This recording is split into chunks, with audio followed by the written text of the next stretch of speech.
If I was to tell you to name your 5 favorite architecture buildings right now, could you name them? If they put up the Sydney Opera House like, in the interview and you stutter, out. That's it, out. I'm just kidding, but like something that's that well known on that level and you don't know what it is means that you haven't done your reading on the subject. You know?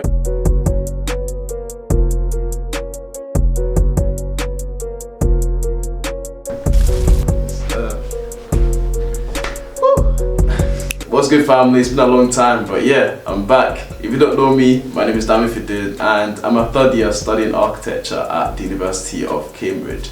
It's interview season for Cambridge and a lot of people have been messaging me about advice for the architecture interview. So I decided to sit down with my good friend at Cambridge. This is David. Do you want to introduce yourself to the people? Oh yeah, so hey, Dami's channel. My name is David. I'm also studying architecture at this university. And I'm in the college next to Dami's. I'm at John's. And so I'm next door. I'm at Trinity. That's the 2 biggest colleges in Cambridge, by the way. So just putting it out there. In this video, we're gonna talk about everything to do with the architecture interview at Cambridge, our personal experiences, advice, tips, assessments, portfolio advice, and just how to prepare in general for the architecture interviews. And also, congrats on getting a Cambridge interview. That's big. I know everyone's been telling you that, but that is actually good. So let's try and go the whole way. Before we get to the interview part, we just want to give you some advice for picking your Cambridge college because it's a big thing. Why is it a big thing what college you choose in Cambridge? So if you might not know already, so Oxbridge works on like a collegiate system basis. And the college is basically where you stay. They're in charge of your accommodation, your pastoral life, and they basically look after your residential like side of things. The residential side of things while you're in Cambridge. And so there's different factors that can sort of influence your decision making. Different colleges have different cultures, different vibes, different sizes, different locations in Cambridge. Trinity and John's is quite central to Cambridge. That's a big reason. Some other people like smaller colleges. They like to have not much people within a college. But personally for me, I wanted to go to a big college. And also if you like fall out with people, for example, like it's not the end of the world. Imagine you're in a small college. There's only, you know what I mean? Why did you apply to Trinity? So I think how big it was also like a factor. I think it was one of my friends who was also applying to Oxbridge. And they were like, oh yeah, David, you should go big or go home. Nah, that makes sense. I chose it, and I quite liked it as well. But then again, it depends on what you want. I'm really like visiting and just researching more about what you want from a college, like whether it comes to what type of people apply, what courses are more prevalent. For example, I know for Trinity, it's a very STEM heavy college. There's a lot of people that do like maths, engineering, and that kind of stuff. Just really research about what you want. It's almost like if you meet someone that goes Trinity, for example, you'd be like, oh, you go Trinity. Your college carries that type of weight. You know what I'm saying? Compared to other colleges that I wouldn't name. But let's move on. When did you find out about you got to the interview stage? I remember the day that I even got the email. I think I was in a physics lesson. Oh wow, Crazy. I remember you telling me this actually. I was in a physics lesson and when I found out I got the interview. And obviously at that point, you know, like you don't want to. He's a chill guy. He's a chill guy. Obviously at that point, because you haven't gotten in and it's not final yet, you don't really want to say. And so I remember the day of the interview, I had some physics assessment, and my teacher was like, "Oh, put your hands up if you're not coming to the interview. I mean, if you're not coming to the physics lesson on that day." And I had the interview. But I didn't want to say that I had a Cambridge interview. Of course, Nice. But our interviews were online. We were still transitioning from COVID-19, We had like a digital portfolio that we went through digitally. How many pages was your portfolio, by the way? I think mine was around 20 pages. It's different per college. Mine was 6. 6 pages. I was similar. I didn't really tell anyone because I'm not. It's like you don't wanna jinx it. You know what I mean? Only my art teacher knew though, because she really helped me with the application process. She wrote my reference letter. Where did you do your interview? Online. I did it online and I just did it at home. Okay. I guess it's different now because I know colleges are doing it in person. In terms of preparing for it, I would say the biggest thing, you just have to be memorable. Like you just have to let the interviewers remember you and make yourself stand out. And there's a number of things that you can do. One thing that I did do that was really helpful was, number one, research your interviewers. Yeah. So before you go into your interview, they'll tell you who your researchers are. Yeah. And I think researching them, looking into their background, to sort of see their perspective on how they might, you know, like respond to certain things. My interviewers were, one was an art history professor, and one studied the history of like neoclassical and like Christopher Wren. Okay. So like just knowing a bit about their background. So in the worst case scenario, when they do ask you a question relating to their topic, sweet, you've got it, and you like you can sort of impress them. And most of these interviewers are Cambridge professors. They're probably famous on like LinkedIn. They've got articles everywhere, so it won't be difficult to find them on LinkedIn online. Literally you'll find them. My interviewer worked for like a sustainability practice, so I knew to like yap a lot about sustainability, embodied carbon, retrofitting instead of demolishing. And like with that as well, like, you're obviously not going to talk about things like concrete. Literally. So again, just making sure you're aware with what's going on. Like timber is looking like the way forward. So lots of carbon analysis. So make sure, even it doesn't even matter who your interviewer is, just make sure you talk a lot about sustainability and environmental stuff. So because that's a big thing in Cambridge especially. Let's touch on, even before the interview, we do like a 1 hour assessment, which is split into 2 30 minutes. So 30-minute sort of writing an essay, and then 30-minute spatial awareness and sketching the room that you're in. How did you prepare for that? And were you nervous for when you were doing the assessment? And when did you do it as well? Was it in your house as well? Yeah, I was also online interviews, online process. I did the spatial awareness sketching in my room. And also the essay. In my room as well. And I think that was honestly not, I wouldn't say it was hard. It wasn't hard, it was just, I think, more stressful than hard, because obviously it is an exam, an examined body of work. I wouldn't get too stressed about it. All I would say is just do what you can do to the best of your ability. It's cliche advice, but that's with those assessments that you'll get given, that's probably the best thing you can do. For me, I remember I did my assessment in my architecture department staff room. Because I did not trust my department in school. No, so art department. So getting ready already. Yeah, I think for me doing the assessment, it wasn't. I wouldn't say it was difficult either. It was just that the pressure. Like it was 30 minutes. You feel like 30 minutes is just gonna go like that, and it did go like that. So it's like, how do I do this? How do I do this? Yeah, but my hands are sweaty at the end of it. I was like, shaking. It was a lot, man. It was typing as well. It was typing. I wasn't used to like typing up essays at that point. I usually just did it. But I started with like a mind map, talking about the essay question. Really? Yeah. I just drove straight into it. I did a quick, I mean, when I say mind map, it was like fast, it was like a quick 1 minute, 2 minute. Like, what the questions sort of, like, because if you just start writing, you can't just like go back and insert the topic. I don't know, but that's kind of what I did. I just started writing. I just went straight into it. Fair. There's some information online regarding like assessment. We can't like say the question we got, but if you search up Cambridge University Architecture Assessment, there's some past questions regarding like from 2018, 2016, so you can check that out. So good luck with that. What about the second part of the assessment, which is the sketching? How did you approach that? Again, like, I don't know, again, I wasn't really too too like worried. I just did what I could. But I think in preparation for that, just sketch. Literally sketch. It's one of those things you get better by doing. Things like still life drawing, observational drawing really helps. That's all I can definitely. They're not looking for like Da Vinci, like Mona Lisa sort of finished work. This is more like analytical architecture sketches. So how can you sort of communicate what you're seeing in the room at that moment? 100%. And also, what did you sketch? Like you in your room? Just literally the room. I think it's more about how you communicate the space around you, as in like the perspective.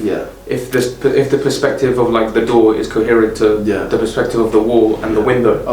versus like, oh, this window, this door has intricate shading and you can see the details. I think that's what's more important. The fact that you can clearly read the room and the space that you're in that from the part's sketch. far from you. This is it's like, and like small. Is it cohesive? If when you look at it, does it make sense? I think that's what's more important. You were in the room. What part of the room did you sketch? Like, were you facing a corner, the door? Like, what was it? One big like perspective drawing? Do you remember? Yeah. So I remember where I was. I think I was facing a corner. Okay. There was also like stairs coming out of that corner. Oh, nice. So I think that also benefited me because there was more detail to add. Yeah. And when you're able to execute that detail, be smart what you choose, of course. When you're able to execute like that more complex detail compared to say just the corner of a room, that really does add in your favor. Yeah. See, I knew like that's why I sort of chose my art department staff room, because it was messy. There was a lot of printing stuff, files everywhere, and that's sort of why I chose it. And then for these two assessments, they sort of give you a score out of 10 for the two, and then they might bring it up in your interview to talk about. So make sure you remember what you sort of wrote down and talk about it. So moving on to the interview. The big boy, the big day. But it was good, man. I was nervous, I can't lie, but. Like, when I say nervous, like, I'm still a chill guy, but I wasn't like, I wasn't a chill guy. There's a chill guy meme going on right now, and I just can't stop saying it.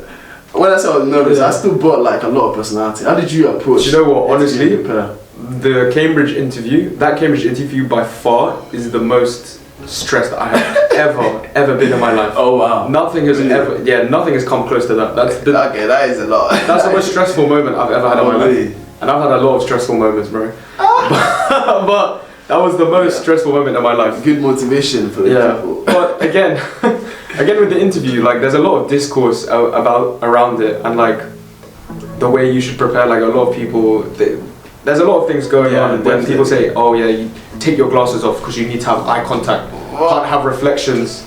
There's a lot of people that say that because like apparently scientifically your eye contact or whatever. And there's people that say like you need to dress a certain way, have your hair in a certain way. I think the most important thing is as long as you're presentable. Definitely. However you deem is presentable. I wore a shirt like something like this, different color. I just wore a white shirt, I'll be honest. And also I would say this is my personal opinion now, leaning into personal opinion, but I would say keep it very muted. The last thing you want is your clothes. Your clothes to be a distraction. Like in the same way you have interview advice, in the real world about not wearing too strong of a perfume. The same goes for clothes, I guess. Like you don't want that to be a distraction from you, right? From you and what you're communicating. On the contrary, also. Some people do also say it's nice to have a little emblem that comes as a talking point. This is what I've heard as well. Like, did you do that? I didn't do that, but I've heard people say like having things like a badge, like a badge or like a coloured tie. Oh yeah, like a badge. Maybe not a badge. I don't know. Like a little, like not badge, but you know, like a little rope or whatever. Or like a tie. I don't know. That can start as a talking point, something like that. But again. That's what I've heard. It's up to you, But my advice is be presentable, keep it quite muted so it doesn't distract. Treat it like your attire, treat it like a job interview. Would you be happy wearing what you're wearing in a job interview where you're also presenting and almost, I say, selling yourself to the interviewers? So I think approach it in that way.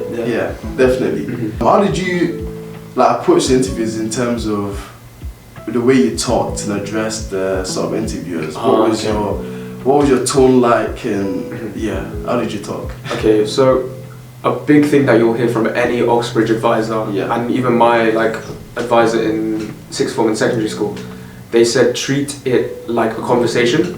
It's not supposed to, even though it is an interview, it's not supposed to feel like an interview in the sense that person A is asking person B questions and they're responding. It should feel like you're both talking about one common subject and you're both adding to it. That subject being architecture or whatever you're talking about within architecture. I say treat it as a conversation. You're both bouncing off of each other and you're both adding to each other's ideas. literally. And another big thing I would say is also be open to suggestions and be open to correction as well. Definitely. Because one thing they are looking for in these interviews is teachability. Yeah. Teachability and your openness to feedback. Massive. Yeah, which is because that's like, how are you going to teach and educate someone further if they're not willing to take the feedback? Treat it as a conversation, and also if you don't know something, that's fine. Yeah. It's okay to say I don't know, and I think it's braver. It's braver to say I don't know, and even more braver to say I don't know, but I'm interested to find out more. And that's when you can treat that as a talking point with your interviewer. Yeah, I think that's a good point. Don't just say I don't know. Say I'm interested. Follow up. Yeah. I'm interested. I don't know. Like I'm not. I'm not too sure about that, but I'm willing to find out more, and I've heard about X, Y, Z. That's the big thing between secondary school, sixth form, college, whatever you guys call it, to university. In sort of in that level in secondary school, there's a maximum the syllable gets to. So if you really study, you can get 100%, you know. But in uni, there's a minimum, but the maximum is infinite. There's no maximum. So it does not matter how much books you bought, you think you know about architecture. The interview is 1000% going to know more about architecture than you do. So it doesn't matter how prepared you think you are, you're still going to be challenged. So they're always going to go further. So definitely be ready to be sort of corrected slightly. Be educated as well. Teachability, that's a massive thing. Another thing to touch on within the interview in terms of tone is most of the architects in Cambridge were quite, what you call it? Eloquent. Eloquent. Most of us are we're quite visionaries. We've got sort of, you know, I don't know how to explain it. Like most of us talk with our, you know, with our hands like quite animated. Communicate your passion. That you have of architecture, and also your like your niches within architecture. Say your interest is, I don't know, newly built wooden timber skyscrapers. Because that's a thing now. Definitely. Like communicate, I don't know, your interested. Really interested. I always say to people, especially people from like the BAME community, so black and like Asian and ethnic minorities. Minority ethnic.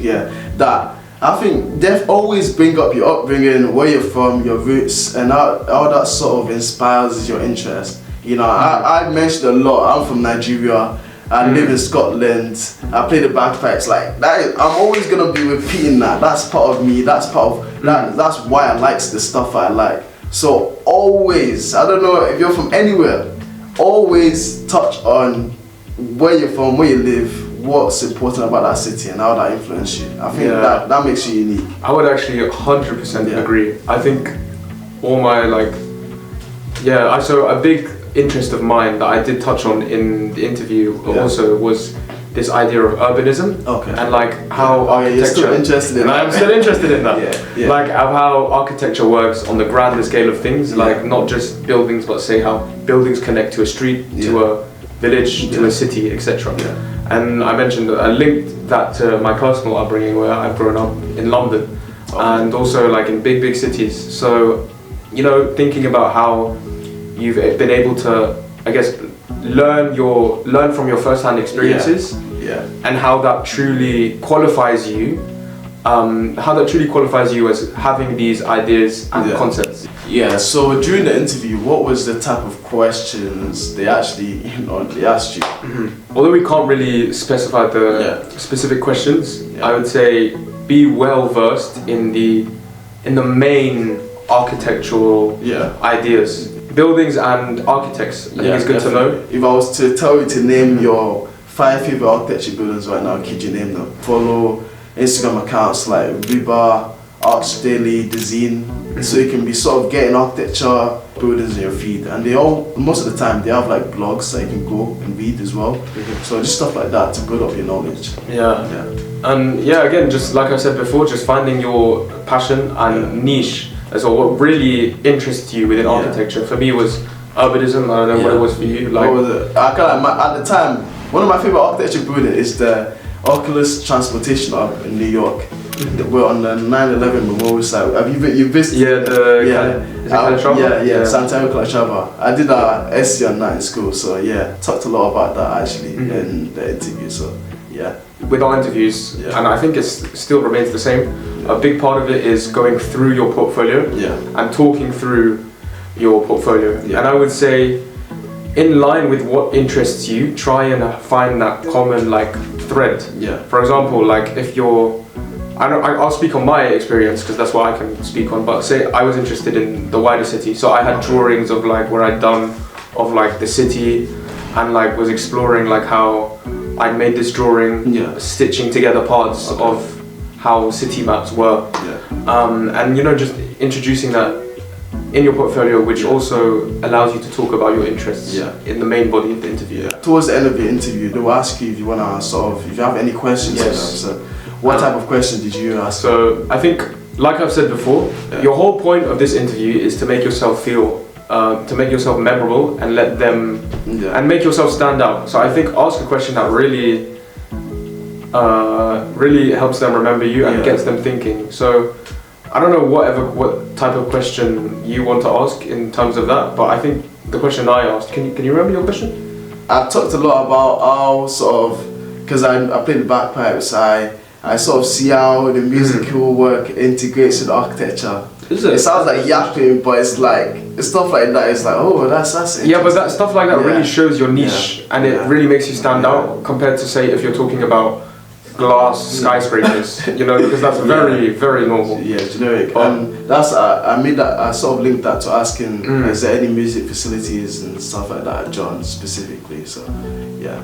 What question did you ask? I think the question I asked them was, in your, I think it was in your research and time. That's specific. Yeah, it was very.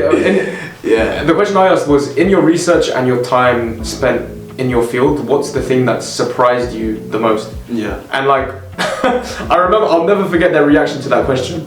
But they were like, they paused for like 10 to 15 seconds. They were like, wow.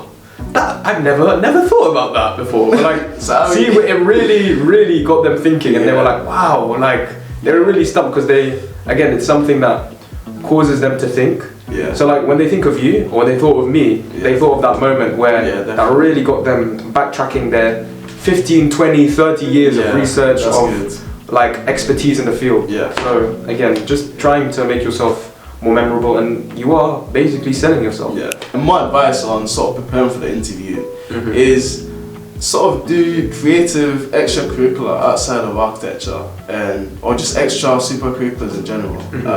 What was the sort of things that you did outside of sort of? So yeah, I think with Oxbridge specifically, even though extracurriculars are good, there is this thing called super-curriculars, which they absolutely love. And I'm sure any Oxbridge like admissions advisor would also talk about this as well. But basically, super-curriculars are extracurricular things you do that relate to like your, I don't know how to say it, like your career or like university application. And that could be things like, I don't know, volunteering at an architecture firm that has events for the community, you know, stuff like that, or like going to. I'm trying to think. Or like going to like, I don't know, model making courses. I have no idea, but it's stuff like along that line.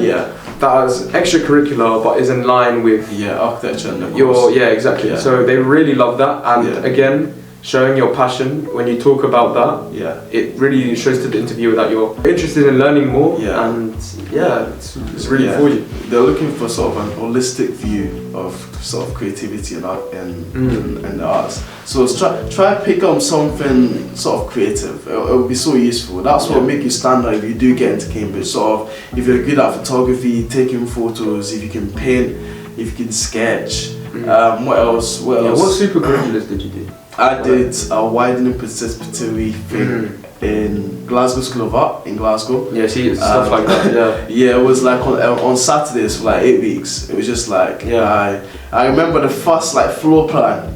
I looked was the Mies van der Rohe, the Barcelona building. Is it the Pavilion? Pavilion. Yeah, Mies van der Rohe. I was like, because it's the only building I knew at the time. I was like, wow, this is amazing. The way they were talking about that building, they were like, wow, it's groundbreaking. The marble, the different materials, I was like, okay. But that was literally the first building I ever like Fair enough. Dissected. And we also did like, have you done sort of activity where you get pepper or like a fruit and you like cut it in the middle and to see the section? And we sort of sketch. Oh, I've heard of or anything similar. That's a smart way. That's yeah, a smart I did way. that. Smart. And that was sort of in my portfolio as well. What did you do? Like I did some like courses over the summer. Yeah. I did one in Cambridge before that. Okay. It was like a sort of Cambridge architecture summer school. Yeah. I also did one in London as well. Okay. And like there's loads of programs. Well, but there's loads of programs that sort of young people can participate in that relate to architecture, and like urban planning in that field that I did. Yeah. And yeah, I mentioned it in my personal statement and talked about it more in my interview. Yeah. No, that's amazing. Yeah. Any last words? Yeah, I don't know. Last words. Last words. I would say, one, try and be memorable. Yeah. Definitely. Think about how you're going to stand out. Think about how you're going to differentiate yourself from everyone else. Remember, everyone else who's applied to architecture loves architecture as much as you. So what makes you different? What's the niche that makes you different? And how can you qualify yourself with that niche? Like your personal experiences, say you lived in a city, you know about the way the city feels. You know, stuff like that. Number two, preparation in terms of getting to grips with and familiarizing yourself with the basic fundamentals of architects and architectural buildings. Just like know the notable ones, you know. If they put up, I don't know, what's a famous, if they put up the Sydney Opera House like, in the interview and you stutter, out. I'm just kidding, but like something that's that well known on that level, and you don't know what it is means that you haven't done your reading on the subject. You should be aware. Like there's some main buildings. Like you should be aware. There's a Hadid building in Azerbaijan. Culture Center. Hypothetically, if they ask you what this building is, and it's quite a notable, famous building that you should know if you're interested and have a passion for architecture, and you don't know what it is, it just goes to show that you're not interested, which is how they sort of catch you up. So also a massive skill that you should develop is sort of being able to talk about these structures. Like they show you a photo, talk about why do you like it? You know? The experiential qualities. Is it fluid forms? You know, the colors, the contrast. Why does it unify with the sort of surrounding sites? How does it make you feel? As well? Don't just say it's nice. Why is it nice? Why is it nice? Like the colors are warm. It makes you feel at home. There's contrast and the light brings you in. These are all things. These are all things they will love. I mean, if you've got the interview stage of Cambridge at this point, that means you're pretty locked in on architecture. Congratulations. Congratulations. That's tough. Like this is. They saw your personal statement and were like, wow. This guy interview. I mean, David talked about the interview part was stressful, but the parts after that, if you do get to Cambridge, it's stress as well. Like genuinely, it does not get easier. That is the beginning, but it is up there with the most difficult part. Relax after you get your offer and you get in, but then prepare to max out your life for architecture. Of course, it takes over your life. So. But it is really rewarding if you're passionate about what you're interested in. So good luck again to everyone.